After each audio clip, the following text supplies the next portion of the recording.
Fala galerinha, tudo bem com vocês? Bem-vindos e bem-vindas a mais um vídeo aqui para uma série. Esse é o nosso encontro 23, né? O 23, vídeo aula 23 aqui da série Leitura da Constituição.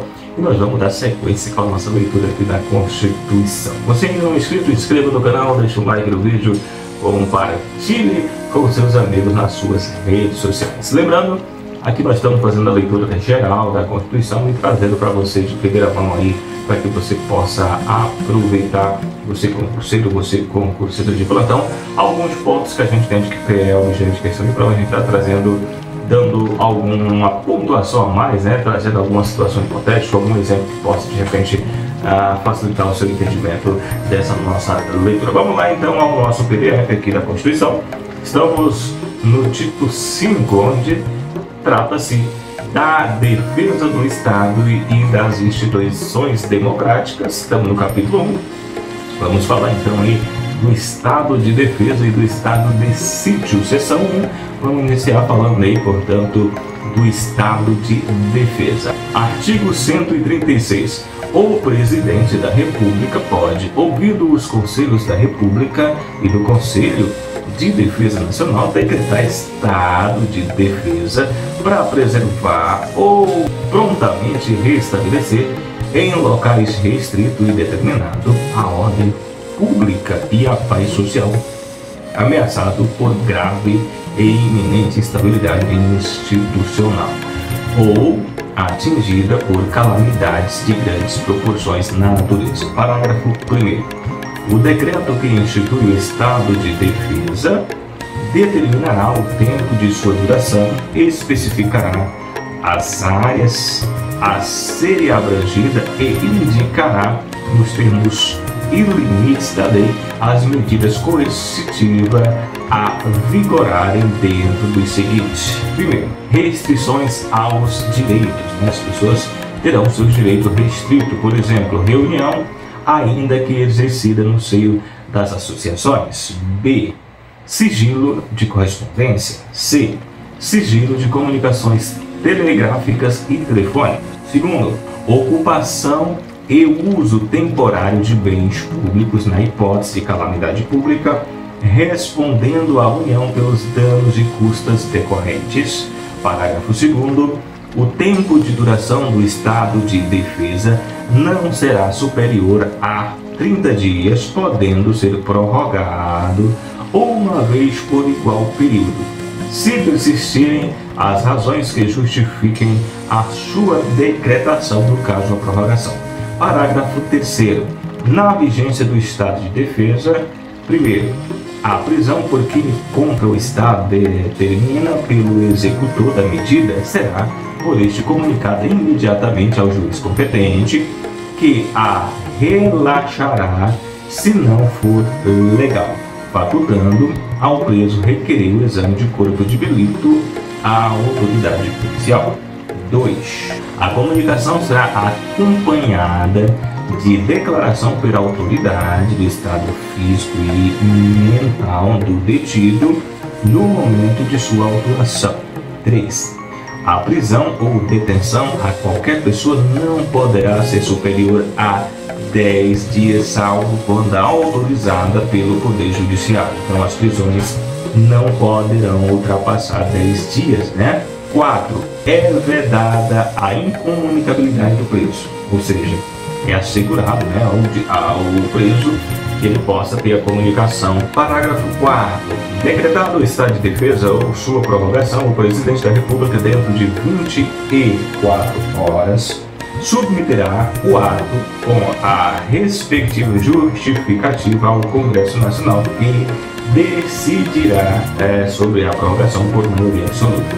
Parágrafo 5º. Se o Congresso Nacional estiver de recesso, será convocado extraordinário no prazo de 5 dias para que eles possam deliberar sobre a prorrogação. 6. O Congresso Nacional apreciará o decreto dentro de 10 dias, contado do seu recebimento, devendo continuar funcionando enquanto vigorar o estado de defesa. 7. Rejeitado o decreto, cessa imediatamente o estado de defesa. 2. Seção 2. do estado de sítio. Vamos entender como é que se dá o estado de sítio. Artigo 137. O presidente da República pode, ouvido o Conselho da República e o Conselho de Defesa Nacional, solicitar ao Congresso Nacional a autorização para decretar o estado de sítio nos casos de comoção grave de repercussão nacional ou ocorrência de fatos que comprove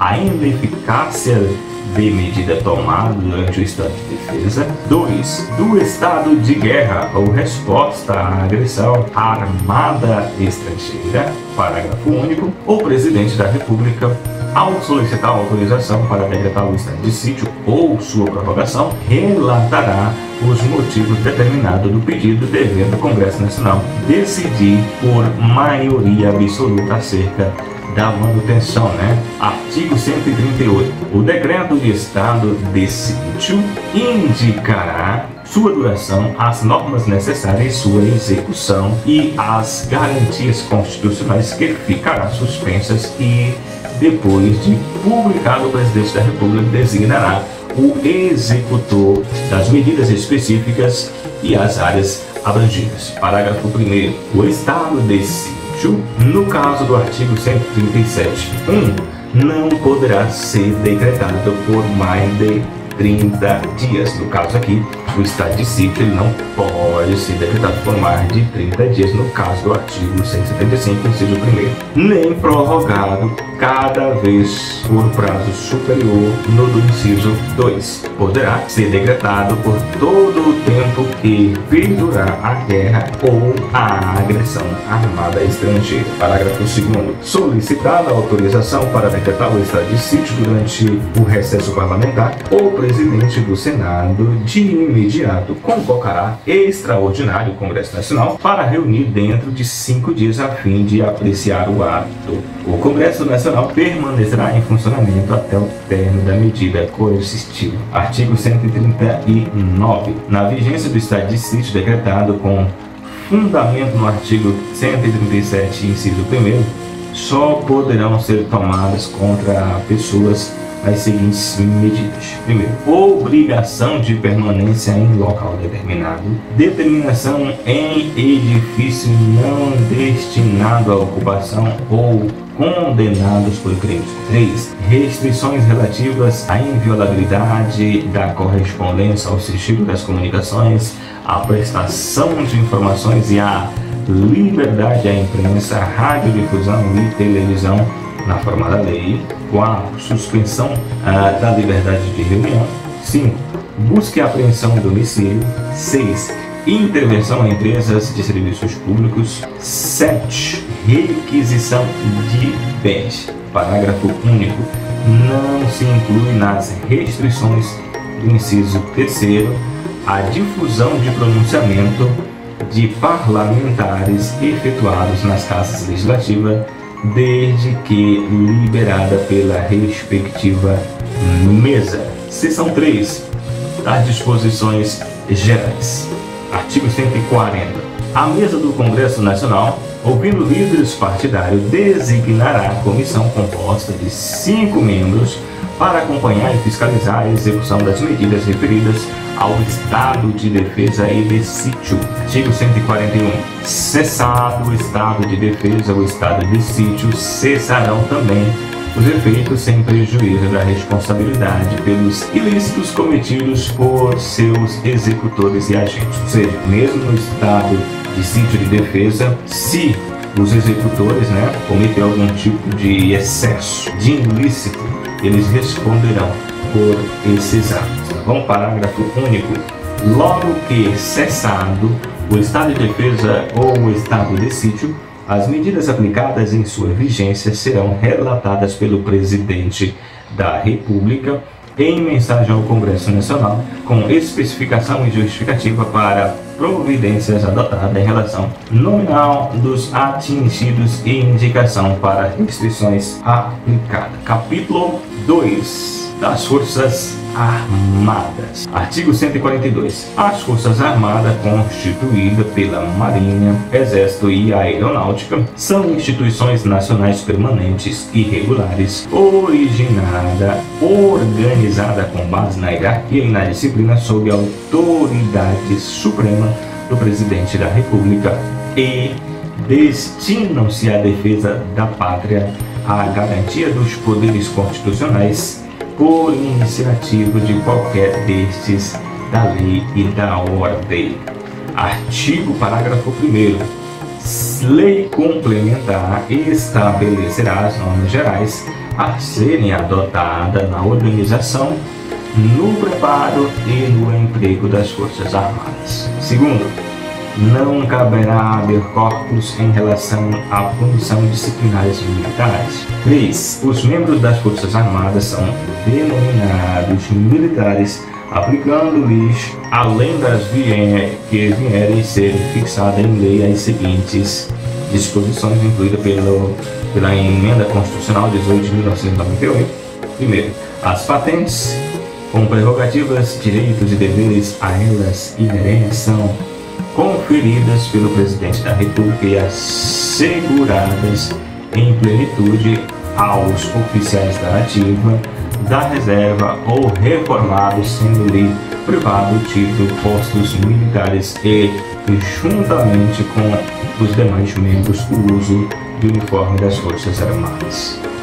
2. O militar em atividade que toma posse em cargo ou emprego público civil permanente, ressalvado na hipótese prevista do artigo 107, alínea C, será transferido para a reserva no termo da lei. Emenda incluída pela redação dada, Emenda Constitucional 77 de 2014. 3. O militar da ativa que, de acordo com a lei, toma posse em cargo e emprego em função pública civil temporária não eletiva, ainda que da administração direta, ressalvada a hipótese prevista no artigo 37, inciso 16, a linha C, ficará agregado ao respectivo quadro, somente poderá, enquanto permanecer em sua situação, ser promovido para a antiguidade, contando-se-lhe o tempo de serviço apenas para aquela promoção e transferência para a reserva, sendo depois de 2 anos de afastamento contínuos ou não transferido para a reserva nos termos da lei. Redação dada pela Emenda Constitucional 77 de 2014. 4.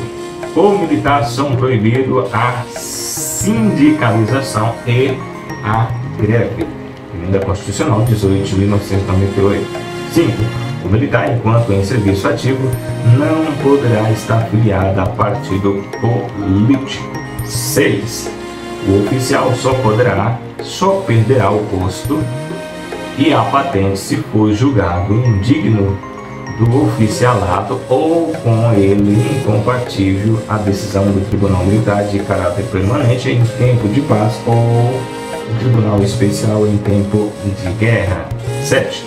O oficial condenado na Justiça Comum ou militar a pena privativa à liberdade superior a 2 anos por sentença transitada em jurados será submetido ao julgamento previsto no inciso anterior.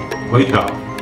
Aplica-se aos militares o disposto no artigo 7º, incisos 8, 12, 16, 18, 19, 25 e no artigo 37, incisos 21, incisos 11, 13, 14 e 15, bem como na forma da lei e com prevalência da atividade militar, artigo 37, inciso 16, a linha C, redação dada pela Emenda Constitucional 77 de 2014.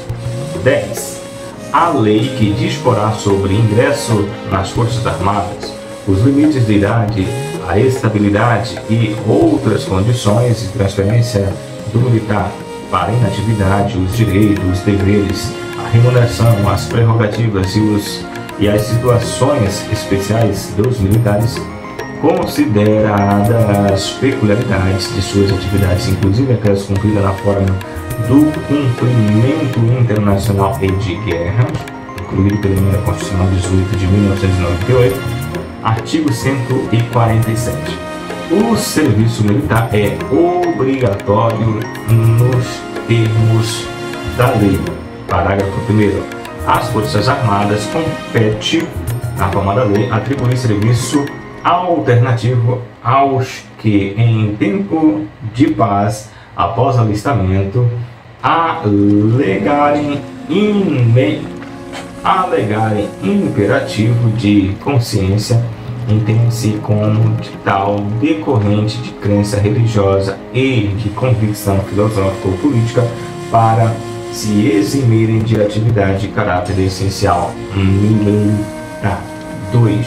As mulheres e os eclesiásticos ficam isentos do serviço militar obrigatório em tempo de paz, sujeito a outros encargos que a lei atribui.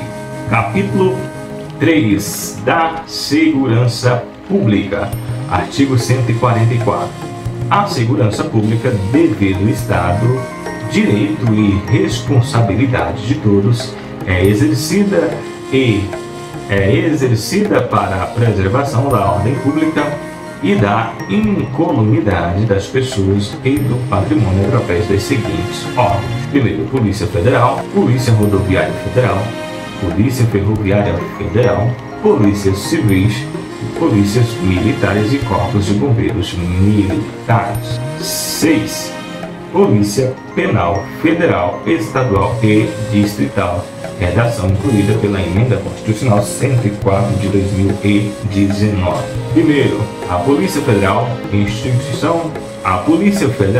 instituída por lei como órgão permanente, organizada e mantida pela União, e estrutura em carreira destina-se a: primeiro, apurar infrações penais contra a ordem política e social ou ordem, detrimento de bens e serviços de interesse da União ou de suas entidades, autárquicas, empresas públicas, sociedade de economia mistas, assim como outras.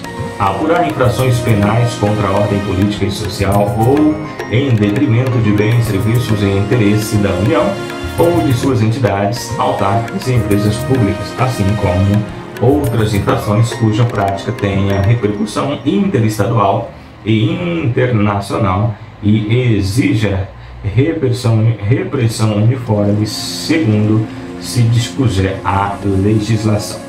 2. Prevenir e reprimir o tráfico ilícito de entorpecentes, drogas afins, o contrabando e o descaminho, sem prejuízo da ação fazendária e outros órgãos nas respectivas áreas de competência. 3. Exercer a função da Polícia Marítima, Aeroportuária e de Fronteira, redação dada pela Emenda Constitucional 19 de 98. 4. Exercer com exclusividade as funções de Polícia Judiciária da União. Parágrafo 2º. A Polícia Rodoviária Federal, órgão permanente, organizada e mantida pela União, e estrutura em carreira destinada, na forma da lei, ao patrulhamento ostensivo nas rodovias federais. Parágrafo 3º.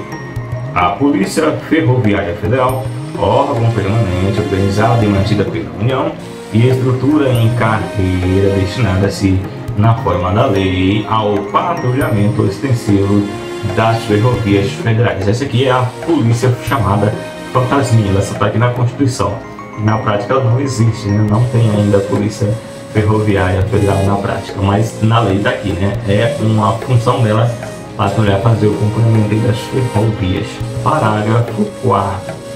As polícias civis, dirigidas por delegado de polícia, as polícias civis, dirigidas por delegados de polícia de carreira, incumbe, ressalvada a competência, as funções de polícia judiciária e a apuração de infrações penais, exceto as militares. 5. As polícias militares cabem o policiamento extensivo e a preservação da ordem pública aos corpos de bombeiros militares, além da atribuição definida em lei, incumbe a execução de atividades de defesa civil. Parágrafo 5º. Os policiais penais vinculados ao órgão da administração do sistema penal, unidade federativa a que pertence cabe assegurar dos estabelecimentos que a pertence cabe a segurança dos estabelecimentos penais. Redação dada pela Emenda Constitucional 104 de 2019. Parágrafo 6º. As polícias militares e os corpos de bombeiros militares, forças auxiliares e reserva do Exército, subordinam-se juntamente com as polícias civis e as polícias penais estaduais e distritais aos governadores de estados e do Distrito Federal e dos territórios. Parágrafo 7º. A lei disciplinará a organização e o funcionamento dos órgãos responsáveis pela segurança pública, de maneira a garantir a eficiência de suas atribuições, de suas atividades, 8. Os municípios poderão construir guardas municipais destinadas à proteção de seus bens, serviços e instalações conforme a lei dispuser, vide lei número 13.022 de 2014. 9. A remuneração dos servidores policiais integrantes aos órgãos relacionados a este artigo será fixada na forma do artigo do parágrafo 4º do artigo 39. Parágrafo 10. A segurança viária exercida para a preservação da ordem pública e da incolumidade das pessoas e de seu patrimônio nas vias públicas. Primeiro, compreende a educação, engenharia e fiscalização de trânsito, além de outras atividades previstas em lei, assegurarem ao cidadão o direito de mobilidade, urbanidade e eficiência, incluído pela Emenda Constitucional 82 de 2014, e ainda 2. Compete, no âmbito dos estados e do Distrito Federal e dos municípios, aos respectivos órgãos e entidades executivos e seus agentes de trânsito estruturados em carreira na forma da lei. Vide Emenda Constitucional 82 de 2014. Falamos aí, portanto, das funções essenciais, Falamos aí do Estado de Justiça, Estado de Defesa, falamos das polícias também. Essa é a nossa Lei Seca Constituição. Você ainda está curtindo, está acompanhando a nossa série? Não esqueça, deixa o like, inscreva no canal e compartilhe com seus amigos nas suas redes sociais. Até a próxima.